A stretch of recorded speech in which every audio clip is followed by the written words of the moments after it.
All right, we are now recording, and we will make this recording available after the presentation in YouTube.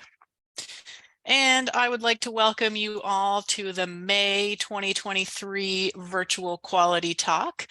This is our last quality talk before the summer break, and we're excited to have you all here today. A few thank yous. D2L continues to sort of sponsor us by letting us use their Zoom account for these meetings. And of course, as always, I would like to thank the other members of the KWSQA board for all of their ongoing work to bring you these events, and also targeting quality coming soon, and just keeping the organization running in general. So big appreciation to all of these wonderful people. We would also like to acknowledge that the KWSQA is located on the Haldeman Tract. This is land that was promised to the Haudenosaunee people of the Six Nations of the Grand River, and it's within the traditional territory of the neutral Anishinaabe and Haudenosaunee peoples. And we would just like to say, as always, that we do feel very privileged to be able to live and work and build our software quality community in this great region. Again, as always, we do have a code of conduct here at the KWSQA, wanting to make sure that we provide a good experience for everybody who comes to our events. You can read more about that on our website. And if you have any questions at any time, or you ever need to report anything related to the code of conduct, please do reach out either through our info email address there on the screen, or you can connect just with an individual board member if you prefer. Okay, so some things you can do from our website here if you want to get involved in different ways with our organization. You can submit a proposal for presenting at one of these events, the Quality Talks, or if you'd like to host a testing games with us, you can do that through our website too. You can submit a proposal for that. If you would like to learn more about our mentorship program, potentially sign up as a mentor or mentee, you can learn more about that at the website too. You can register for targeting quality right now as well. More on that in a couple slides, but that's there's a dedicated section on the website for registration and all the information you might want to know about the conference. You could also purchase a membership from our website that would allow you to just give us a little bit of support, and also gives you the ability to vote in our election, which will happen at the end of this year. And finally, you can sign up for our mailing list if you haven't already, and get all the latest updates from email. So getting back to targeting quality, TQ 2023, we do have our keynote confirmed and announced. We've also recently finished confirming the full day workshops that will happen on the first day of the conference. And all three of those just sound amazing. And if you want to learn more about them, you can do so on our website. We've almost confirmed all of the track speakers too. We're just kind of sorting out some final things there, but hoping to announce the schedule for day 2 really soon as well. And so if you think you're interested in attending, just a reminder that early bird registration is still open, meaning a cheaper rate. And I think that closes in a couple of weeks from now. So you have a bit of time, but not too much before that discount runs out. So if you're thinking about it, definitely work on getting those approvals from work, and hopefully we can get you signed up while the early bird rate is still available. If your company's interested in sponsoring the conference, we do have some of our sponsorship packages still remaining, and you can find out more about those by either emailing us or looking on the website for more information too. Yeah, we're getting excited. It's not too far away now, so really looking forward to hosting another year of this great event. As I've mentioned, this is the last quality talk before the summer break. And so that means that, as usual, we're going to plan on doing a social for the KWSQA community in June. So this will be an evening thing as opposed to a lunchtime thing. And we're currently thinking Wednesday, June 21st, and we'll let you know once we have an exact time and location booked for that. But it would be great to see some of you out for some beverages and snacks on a patio somewhere. So yeah, stay tuned. And then no quality talks in July, August, or September, but we will return with this series starting in October. We love to hear your feedback. It really helps us with planning our future events and making sure that they're as valuable as possible. So we'd love it if you would complete the post-meeting feedback survey that you'll receive after this event is over. And if you do, you'll be entered for a chance to win a $50 Amazon gift card. We'll do the draw at this year's AGM, so a bit later this year. You receive a new entry every time you fill out a feedback survey, though, so you can get lots of entries if you come to lots of quality talks. And that brings us to introducing today's speaker. So if you have been at any KWSQA event anytime in the last many, many years, Rob Bowyer has probably been part of planning that. He's been a very long time board member here for us, and really excited to have him speaking here today as well. I'm personally pretty curious about what this talk is going to cover. A test is a test is a test. And I know he's got some interactive stuff planned as well. So yeah, Rob, I'll hand it over to you from here. Thanks. Okay, I'm going to try to share. Lately, I've been bouncing between Teams and Zoom, so that's fun. Okay, so we're talking about a test is a test is a test, or how I learned to stop worrying and love, or maybe accept the test case. So a little bit about me. Of course, you can't spell robot without Rob.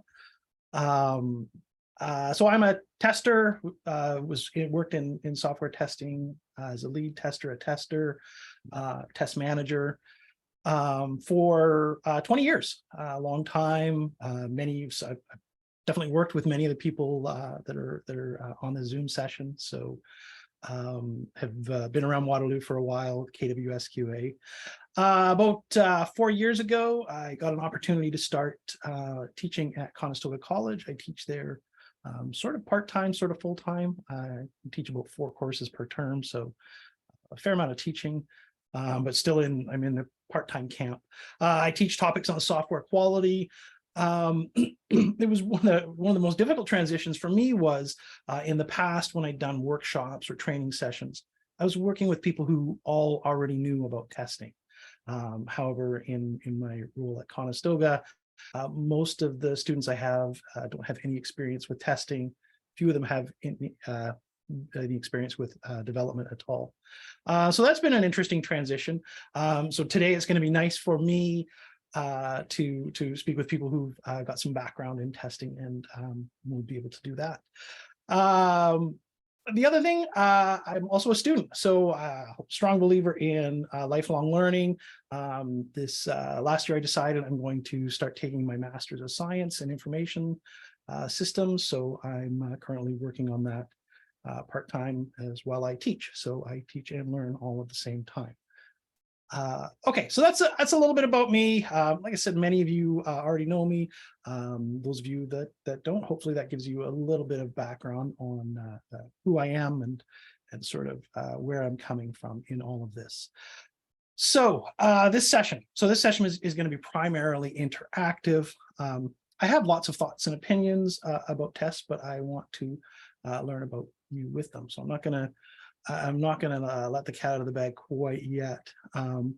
So to that end, I have some questions that you can respond to interactively, and you can sort of reflect on them together. And hopefully at the end of this session, you will see, as I do, that a test is a test is a test. So let's start off with our first one here. So let's talk about the type of tests where you work. So I have Mentimeter set up. And what I'm going to do is I'm going to share a link in the chat and drop that in. And you can go to this. And this is basically a simple poll that we can do. And what you can do here is basically put in whether what type of test your organization creates and runs. So if you can go to that link, I'm going to switch shares so that you can sort of see the results in real time, and then we'll talk about that. So let me just switch over that share, and you can share your results. Now, whoops, I said new share. Oh yeah, you got to click the share button as well. So the other thing you can do is you can, it may be clear to you that you can put in answer all three. So if you're doing manual tests, exploratory tests, and automated tests, you can answer for those.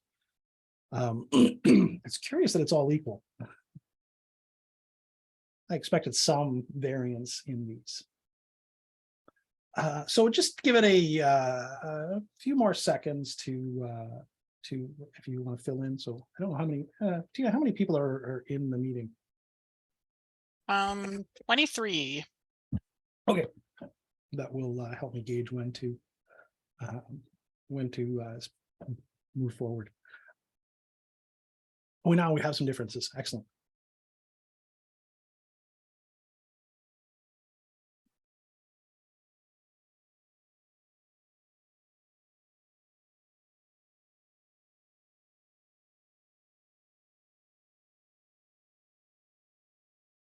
Okay, well, I'm seeing a pause of data coming in. We might get a few more. We've got about 7 more people who may not have responded. Okay, my first question, and you can respond over the audio or in the chat. Does this surprise anyone?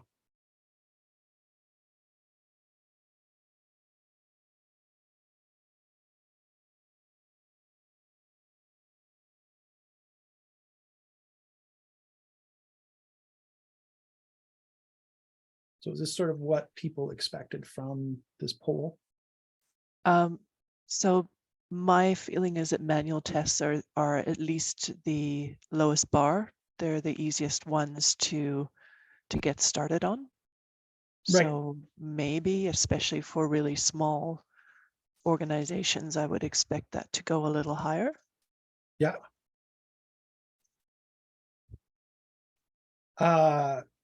See Jerry's comment, I thought automation would be lower. I sort of thought that I wasn't sure what to expect. I wasn't sure if I was going to see lots of automation. I feel like our community is reasonably sophisticated as far as testing goes. So I thought maybe there'd be a lot more automation. And so another comment, a lot of people tend to do a mix, focusing on automation. And then so the specialization comment. Yeah, so this is sort of a generalized question. Yeah, I love Lauren's. So aim for automation as much as possible where it makes sense, but it may not make sense everywhere. And automation is fairly standard. So again, I thought maybe we might see a little less manual in this community, but again, we have a test and a test and a test, and we're all doing them apparently. Now, of course, our graph here doesn't split up. Maybe there's one corporation or one organization that's doing all manual tests, and that's one vote, and another one that's doing all automated. So we don't really have the data, we're not really digging right down into the data, but at a high level, we can sort of see equally in a small sample that we have people who are generally writing 3 types and running 3 types of tests here. Okay, let's switch back to those slides, and I'm just going to close that for myself. Okay, so yeah, so we're doing some automation, we're doing some exploratory testing, we're doing some manual testing, all in all. Okay, now this word test cases. So what we'll do here is we'll create a word cloud, because those are always fun. We'll create a word cloud and see what sort of words we come up with. Again, it's test cases, so I should remind you that we do have a code of conduct. I know some people have some opinions on that, so it's just hopefully I got the right link in here. And we'll start putting together a word cloud on test cases. And I'm hoping some of you sort of got my metaphor here on my image. Is there anybody who recognizes it?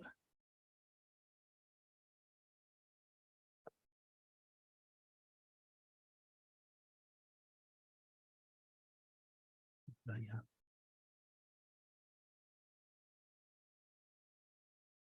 Make sure I'm sharing the right thing here.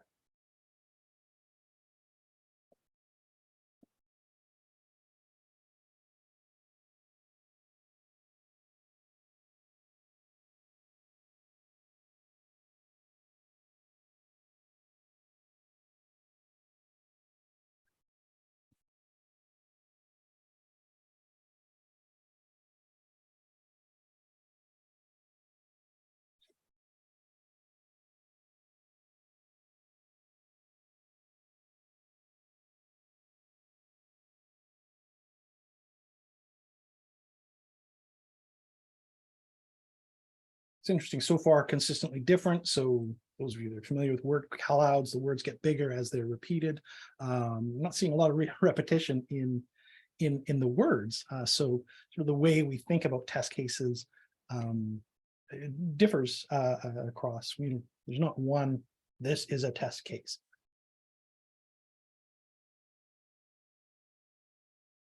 So just as our words are coming in and as our word cloud builds, those of you that have already submitted, any surprises in this word cloud?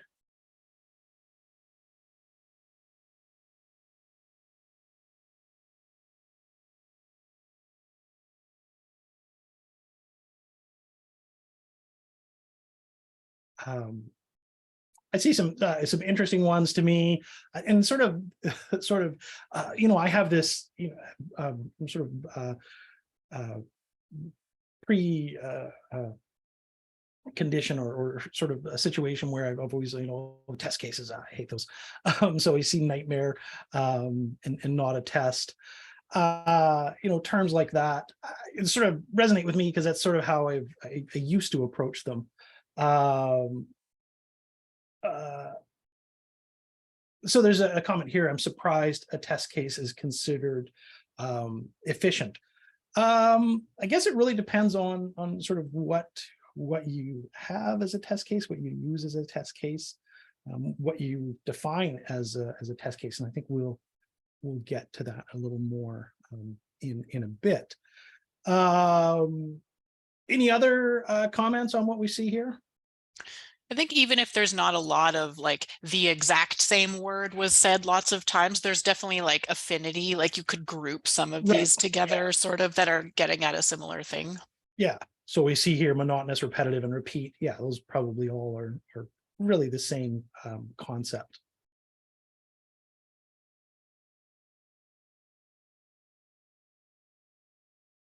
Okay, any other comments here on this? Lauren's mentioning the infamous flaky test. Yeah. Particularly kind of I've heard a lot of talk in UI automation about flaky tests. So those test cases are challenging, to say the least. Any other I saw documentation coming up as fairly large, and Yeah. I mean that could mean many things, but just knowing what test cases you have and what coverage they indicate, and that level of documentation is pretty important. Yeah.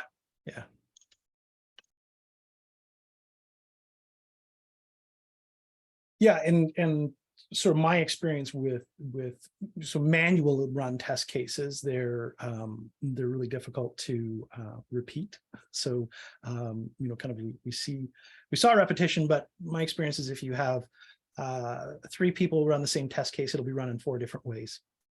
And this is where I lean towards automation.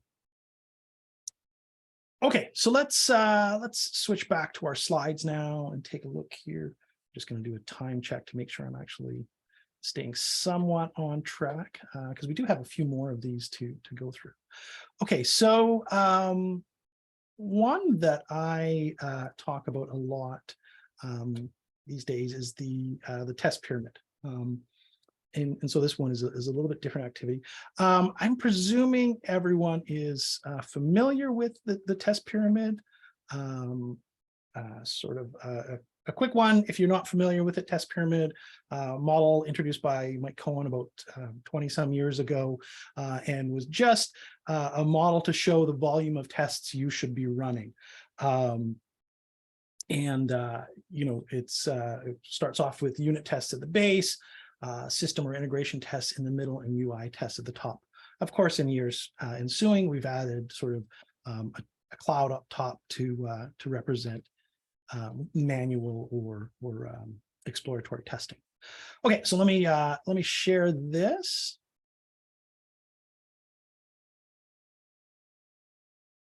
Okay, and I will start presenting it. So this one's a little bit different. This one is going to allow you to sort of put in some terms and idea of this. Okay, I'm going to switch over to my share.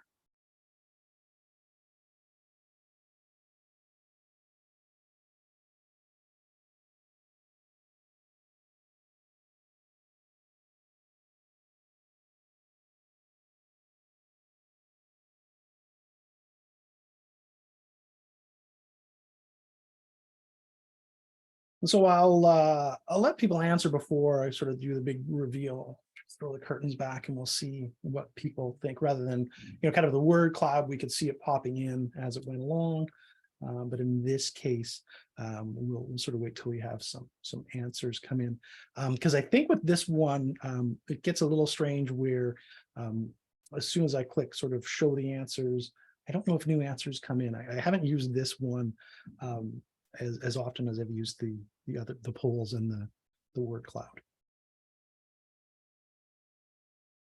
And of course, like everything else, these exercises are going to get trickier as we move along.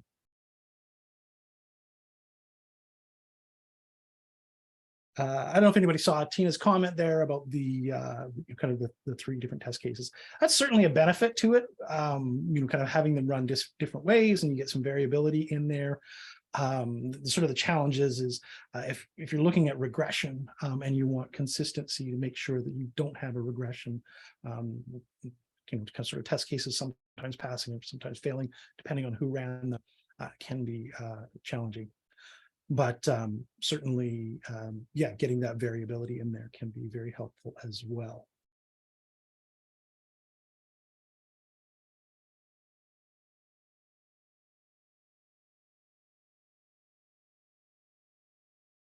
I also don't know how verbose you can be in these responses, so I think it's limited to, I don't know how many characters it's limited to.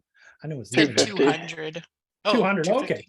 Or was it 200? I wasn't looking closely, but you can respond multiple times if you feel like it, so no limit. Yeah, yeah. That may have been a mistake on my part doing that.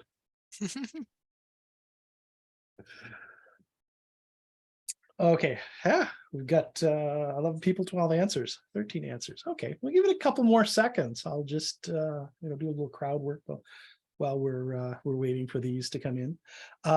Just in the chat, is there anybody who's not familiar with the test pyramid? And I think you can do direct messages if you don't want to say to the whole crowd that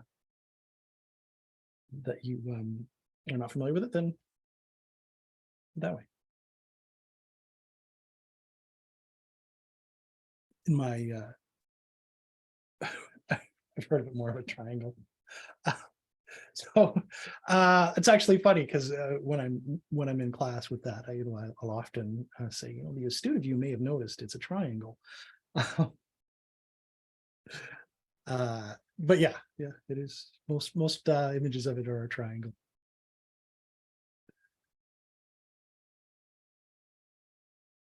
Okay, so I'm not seeing answers coming in rapidly. So let's show the results and see what we got here.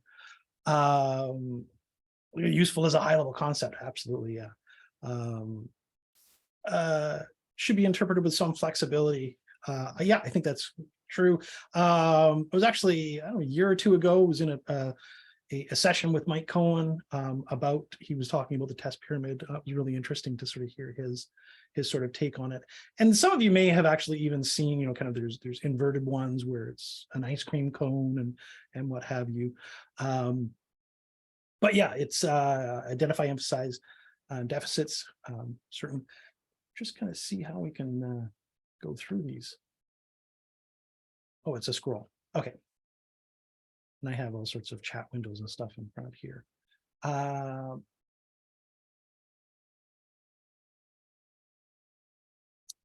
Not broadly accepted outside of testing.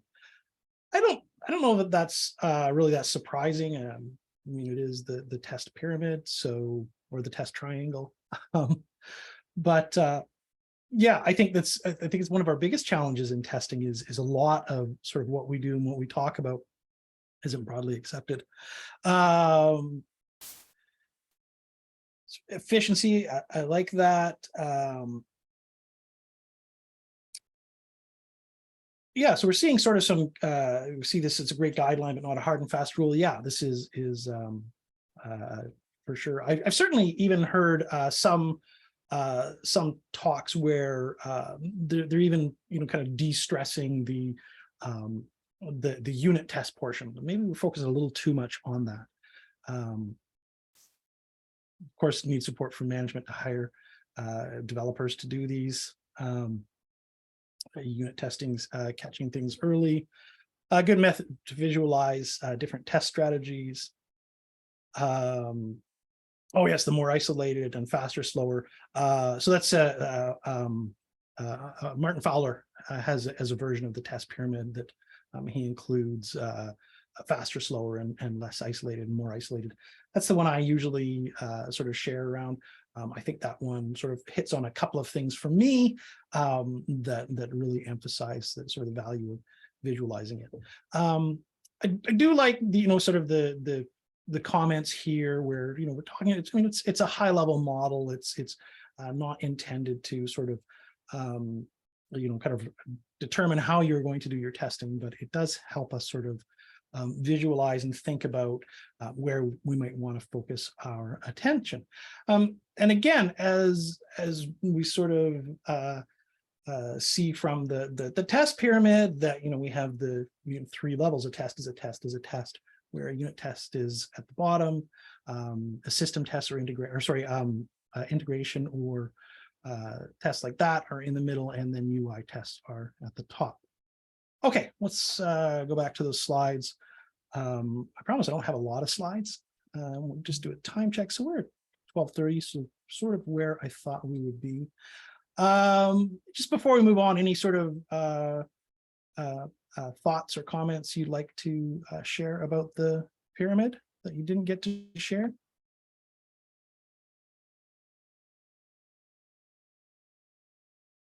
Okay, so this is where the exercises get a little bit trickier. So I want to talk about scripted manual testing. So these are the tests that we write out in test scripts. And so what I have here is, and so as I was putting this together, I was looking for, can you do a pros and cons list in Mentimeter? And I even contacted Mentimeter. No, you can't. So their suggestion was use a similar poll to the one we just did. However, I could have done this in 2 ways. I could have created 2 different polls, one for the pros, one for the cons. But I think we want to see the pros and cons together. We want to see what people think that are good about them and what are bad about them. So what I'm going to get you to do is in this next one, when you're talking about a pro, type the word pro in front of it. Where you're talking about a con, kind of type con in front of it. And then that will allow us to sort of kind of look at them and see the differences. Okay, so I'm going to open that up. I'm going to share that in the chat so that we can all get involved in it. Okay, so there's the link in the chat. So kind of put in your ideas as to what are the pros of a manual scripted test, and then what are the cons of a manual scripted test. So let me just switch to presenting that.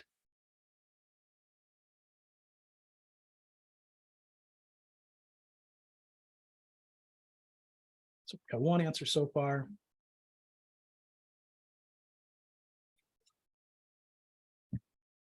This is one of those ones that I really struggled with early in my career. There was sort of, when I started off, that's all we did. We just wrote tons and tons and tons of test cases. Some of you may have been in the business long enough. You remember these being in Word documents or in Excel spreadsheets, until we had sort of test case databases. It was arduous, sort of going through these tests. And then there was this as the software changed, the tests weren't updated. So you had to sort of know, kind of how the test was supposed to be run. Often, if it's the same test you run multiple times, you'd often skip steps. And so if there was an update to the test, you may miss a step. So certainly from my experience, I was very excited when we got to get into more of an exploratory world. However, we'll talk about that in a couple of minutes. Yeah, the SSOD. I see that in the chat. It was a great How name. many people on this call remember that? Oh, the spreadsheet of death. Yeah, that was our mapping, right? Our mapping to our test cases? Or was that just the container of test cases? It's been a while. I felt like actual test cases were in there. Yeah, good times. Okay, let's just give this a few more seconds. I see 15 responses in with 26 answers, so a few of these things to go through. And again, not too many more of these. Just like to sort of see what people are thinking. Okay, let's reveal the truth now. Are you ready? I'm going to press the enter button. The truth is going to be apparent. Okay. Yeah. Get out of date easily as product changes. Can double as one of the pros is can double use documentation about how something was supposed to work. Easy uptake. You don't need to set up the environment, assuming that that's not part of it. Tedious and not fun to run. Tedious, boring, and frustrating. Was it so gaming the management metrics? Oh yeah. But we see some cons here. Other people can execute it. Gives sort of reproducibility and measurability, human readable. So again, yeah, so we can write some tests and hand them off to anyone, assuming we've written them well enough. Again, we've got a pro where you can apply some intuition and domain knowledge, however, slow and inconsistent, prone to human error. Imitation of end user, quick to create but difficult to maintain. Yeah, for sure. Pro is a low learning curve. Con is they're brittle, slow to execute, hard to integrate. And did I mention brittle? Very brittle. Yeah, so that's sort of one of the consistent things we'll probably see. Again, another comment about documentation. I like this one here, this pro of can fill the gaps where automation isn't practical. There's been a variety of environments that I've worked in where it just wasn't practical to automate those. One was when we were worked at an organization where we did sort of custom websites. And so, you were doing one website, you had to test the whole thing and sort of in the same way, but it was going to be a different website. So it was almost impossible to sort of automate that. And so we sort of had workarounds for that. It can constrain testers' thinking. It's time consuming to run all the tests, takes a lot of time, especially if the test suite is written often. So any surprises here with some of these responses?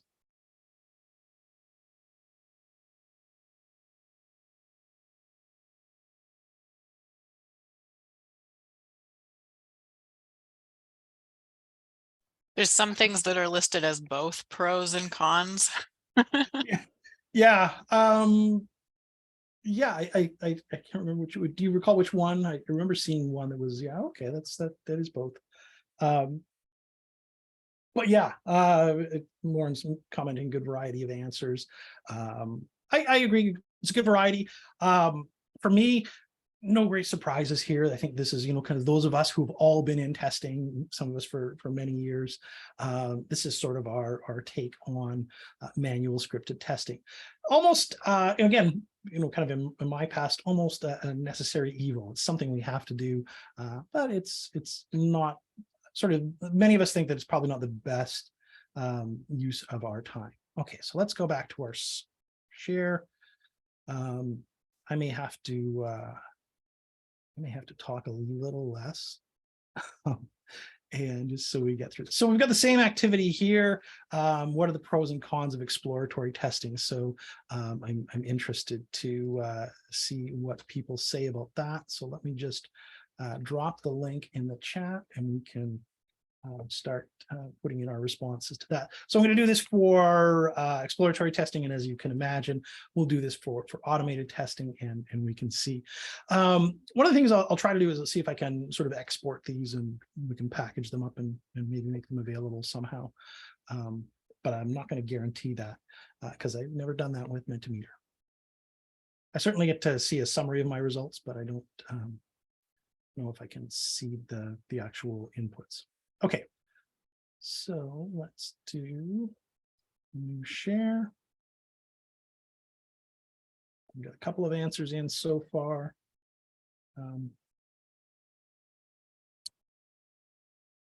think we're good for time. I got 21 minutes.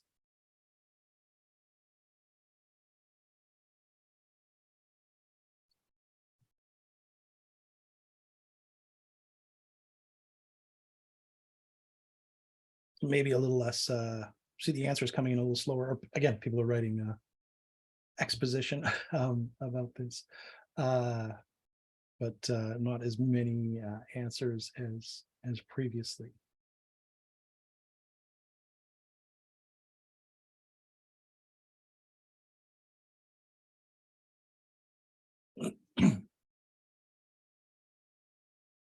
So I do recall when the notion of exploratory testing was introduced to me, it was this fantastic opportunity to move away from those test cases where we start to, sort of take advantage of the benefits of sort of manual scripted test cases where, kind of human creativity, thinking about the test, but not the constraints of kind of having this pre-packaged test case that needs to be maintained.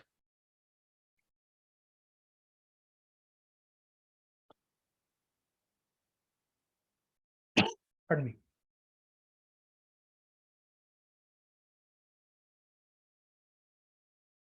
Okay, so for the sake of time, I'm going to reveal the answers now, kind of go through these.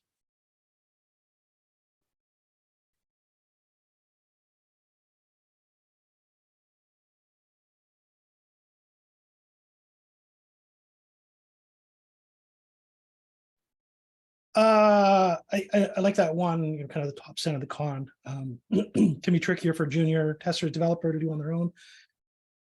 Absolutely. And then there's the con for coverage, but the plus side is the flexibility. You've got here that exploratory testing notes can be turned into manual test cases or bug reports. I think that's a really good one.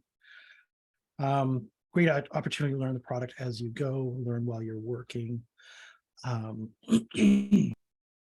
Ability to utilize the system in unique ways.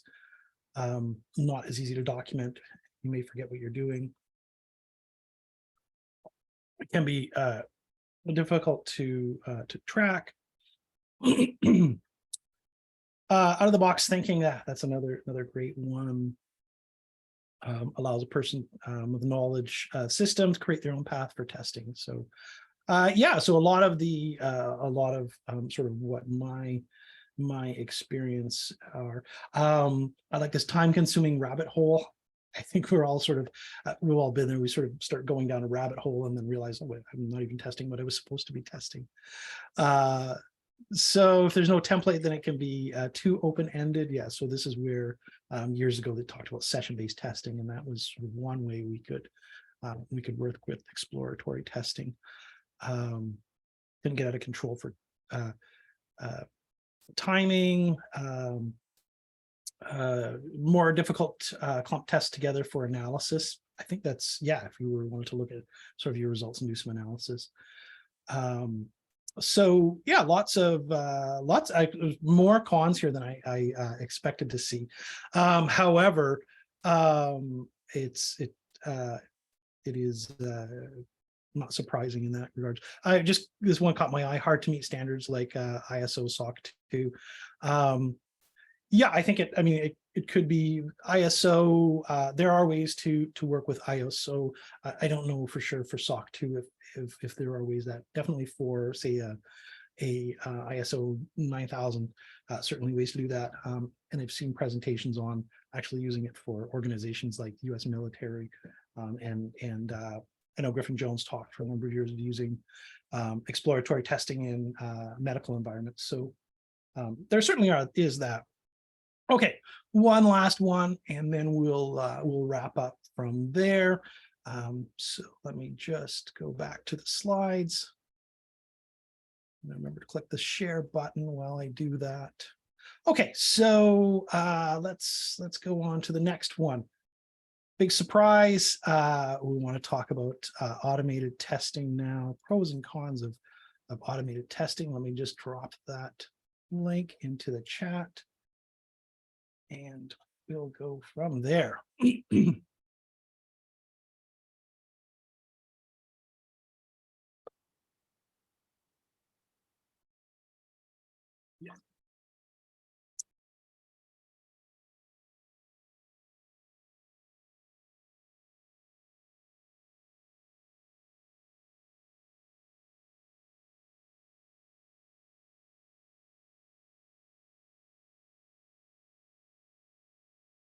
So again, my expectation of this group is there's a fair amount of automated testing being done. So hopefully we can sort of see what the pros and cons are.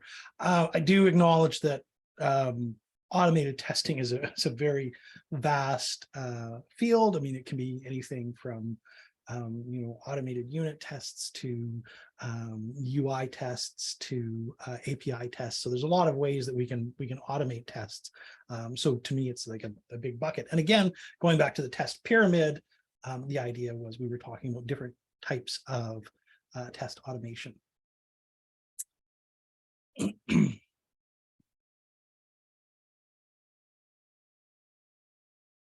Just give this a few more seconds,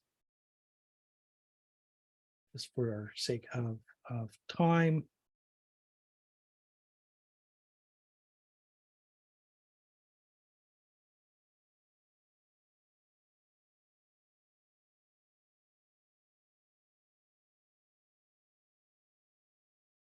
Okay, so I think what we'll do is we've got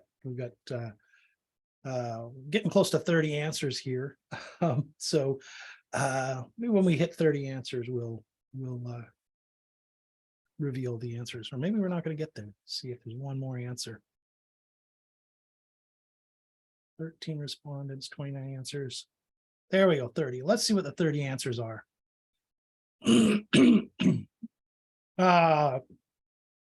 Pro, fast, and repeatable. Absolutely. For me, I think regression testing is automation is sort of the way to go with it. Fast, but of course, if we're doing UI testing, there's that can be brittle, can be difficult to maintain if not done robustly. Quick for regression, find problems faster. Of course, ideally, you're not finding problems when you run your automation. You're finding your problems when you write the automation, you write your automated test, and it fails in some way, it gets fixed, and then hopefully it doesn't fail again, but it might. So time consuming to start, but we can run it very quickly. There's that fast to run, repeatable again. I'm not sure why I'm not scrolling. Okay, there's always two ways to do it. Maybe more difficult to adopt when test is no longer fit for purpose. I think that's with all tests, though. We sort of have to maintain our test suites and make sure that they're still still meaningful. UI tests can be flaky, expensive to maintain. Certainly, we've heard this time and time again. Can be easily made, can be made to easily run for every change. So yeah, that's one of the big benefits there. What have we got? Another con over here. I'm just gonna can fail if the test gets out of sync. So and this is the sort of the big challenge there. Let's see if there's any other big surprises down here. Con requires specialized skill set to create them. Yeah, that's one of the challenges when we think of sort of manual tests and exploratory tests. We can sort of grab anybody to do that, but when we're talking about automated tests, it definitely requires a specialized skill set. And again, as I mentioned, there's different types of automated tests and those skill sets. While a test is a test, you still need to learn different tools and languages for them. Of course, Pro, we can run across multiple browsers and devices. So con-scripted tests, difficult to find new issues. Absolutely. In my opinion, has always been that we don't want to find issues with our automated tests. It's more of a sort of, things are still working. Of course, we've got some reliability of code baseness, but random testing is difficult, if not impossible. Catch errors earlier in the process. Thank you to whomever added TDD. Appreciate that. Con is a false sense of confidence if it isn't maintained. Yeah, that could happen for sure. Good for regression testing. Same tests can provide both functional and performance insight. That's another great one. Thank you for whomever put that one in. A number of years ago, I used an API suite, and we were able to actually identify that there was a performance break because our API suite just started to run slower all of a sudden. So yeah, that's a great. Okay, so I'm going to switch back to the slides. I don't have any more work for you at this point. We'll just sort of take the last 10 minutes to wrap up here. So at its core, I think a test is inputs to actual results versus what our expected results are. And this is what a test is. And of course, we may say that, well, maybe it's a little bit more than that. We've got to do some setup. Even if we're doing a manual test, there may be some setup involved. But of course, as we get into automated tests, we have to do some setup so that our tests run. There may be preconditions that we need to have in place. But we still get to this core of that it's our inputs and our actual results versus what our expected results are. And then we have our, kind of in many cases, we have teardown if we're doing UI tests or some other type of test. We might need to clean things up a little bit, and if we've added a million records to a database, we might want to remove those million records from the database. So this is sort of kind of my thoughts on what a test is. And it doesn't matter if it's a manual scripted test, it doesn't matter if it's an exploratory test, or it doesn't matter if it's an automated test. that's going to be run and rerun and rerun. My assumption was that after our reflections on testing, we would all come to the same conclusion that a test is a test is a test, regardless of how it's run. But as we know, obviously I put this in here before, as we all know, assumptions can be wrong. And of course we should test our assumptions. So with that, I'm going to open it up to any sort of questions or comments for the remainder of our time.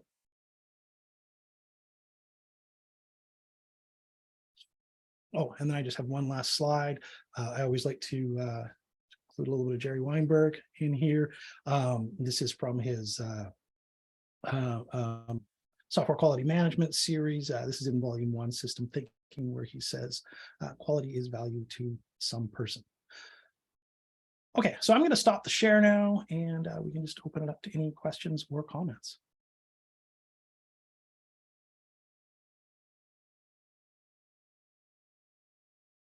Thank you. Anybody have anything they haven't had a chance to share or ask? It was fun to do sort of a more interactive thing where we got to participate throughout.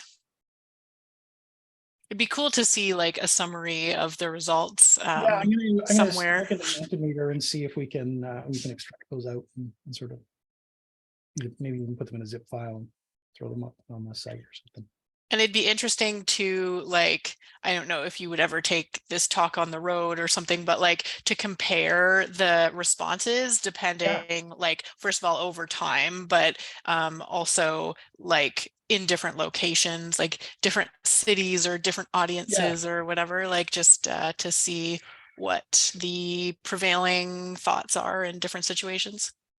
Yeah, for sure. I think it could be interesting to just sort of get a different sense from different communities. But I do have, my assumptions of our community, and certainly even talking with other communities, I think we tend to be a little bit more advanced in this community. So, but part of me likes to think that's because of the KWSQA.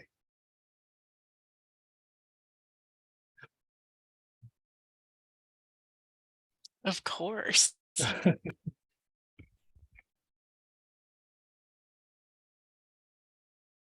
Do I have to return control, or is it you just take it? No, I think we're all set. If there are no other discussion topics or anything, we can end it here. Would love to get the feedback surveys filled out and hope to see those of you who may be in our local area at the June social in a few weeks. And yeah, enjoy the rest of your Wednesday. Thank you so much, Rob. Welcome. Thank you, everyone. Thank you. Bye.